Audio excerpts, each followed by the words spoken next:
अगर माइनस देवेंद्र फडणवीस भी हम बात करते हैं, सवाल यह है अगर एकनाथ शिंदे को मैनेज भी कर लिया जाता है कि भाई मुख्यमंत्री बीजेपी का होगा, माइनस देवेंद्र फडणवीस हम अगर बात करते हैं तो कौन चेहरा हो सकता है और किस जो तमाम समीकरण आप बता रहे हैं, चाहे वो मराठा राजनीति का हो, चाहे आरक्षण का मुद्दा हो, इन तमाम चीजों को लेकर ओबीसी की बात हो, तो कौन सा वो चेहरा हो सकता है जिस पर अमित शाह दाव लगा सकते हैं? एक और दूसरी बात ये कि आप जिस तरीके से सीटें जीतकर बीजेपी आई, जितनी सीटें बीजेपी की है, जाहिर सी बात है बीजेपी का कार्यकर्ता ये पहले भी चाह रहा था, अब भी चाह रहा है कि मुख्यमंत्री उनका हो। और अगर कहीं देवेंद्र फडणवीस को ही बन, दोनों ही परिस्थितियों की बात कर रहा हूं, अगर आप एकनाथ शिंदे को ही मुख्यमंत्री बनाते हैं तो इस कार्यकर्ता को कैसे मैनेज करेंगे, अपने कार्यकर्ता को कैसे मैनेज करेंगे? दोनों ही चीजें, अगर देवेंद्र फडणवीस नहीं तो चेहरा कौन और क्यों?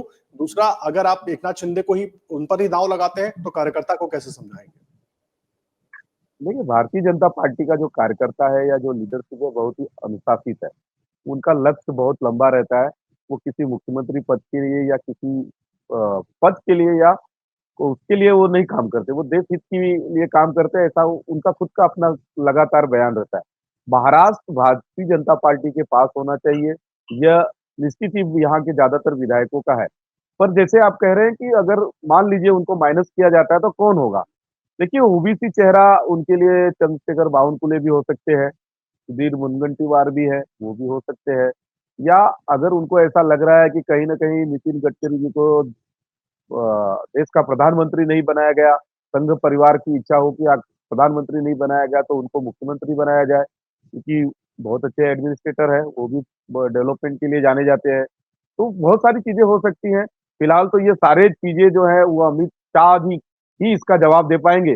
पर महाराष्ट्र की राजनीति में कई नाम हैं, विनोद तावड़े को मराठा चेहरा करके लाया जा सकता है, राव साहब दानवे हैं, उनको लाया जा सकता है, चंद्रकांत पाटिल है, उनको बनाया जा सकता है।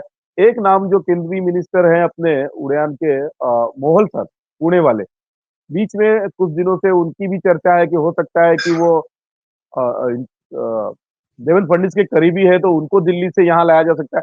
बहुत सारे नाम हैं, फिलहाल 40-48 घंटे में इसका जवाब महाराष्ट्र की जनता और देश की जनता को मिल जाएगा, ऐसी पूरी उम्मीद है। लेकिन एक बात बताइए, एकनाथ शिंदे ने इस्तीफा दे दिया है 26 तारीख को। औपचारिक तौर पर जो जानकारी है मेरे पास, अगर उसको आप दुरुस्त भी कीजिएगा, कि आप यहाँ पर सरकार के गठन की प्रक्रिया शुरू हो जानी चाहिए थी या शपथ ग्रहण हो जाना चाहिए था।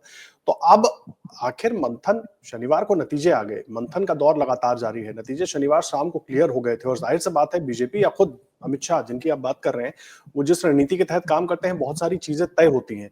क्या नतीजों के बाद जो उम्मीद थी, जैसे पहले हम चर्चा कर रहे थे कि अजीत पवार के नंबर कम होंगे या एकनाथ शिंदे के नंबर कम हो सकते हैं, एकनाथ शिंदे का गुट चाह रहा था कि बीजेपी के नंबर कम हो, सबकी रणनीति फेल हो गई, इसलिए फंस गया है ये पेच कि सीएम कौन होगा, इसलिए बातचीत और मंथन का दौर जारी है? अगर आप ये वीडियो YouTube पर देख रहे हैं तो हमारे चैनल को सब्सक्राइब कर बेल आइकन दबाएं और Facebook पर देख रहे हैं तो हमारे पेज को लाइक करें। 8 मिलियन प्लस सब्सक्राइबर, आपके इस भरोसे के लिए बहुत धन्यवाद।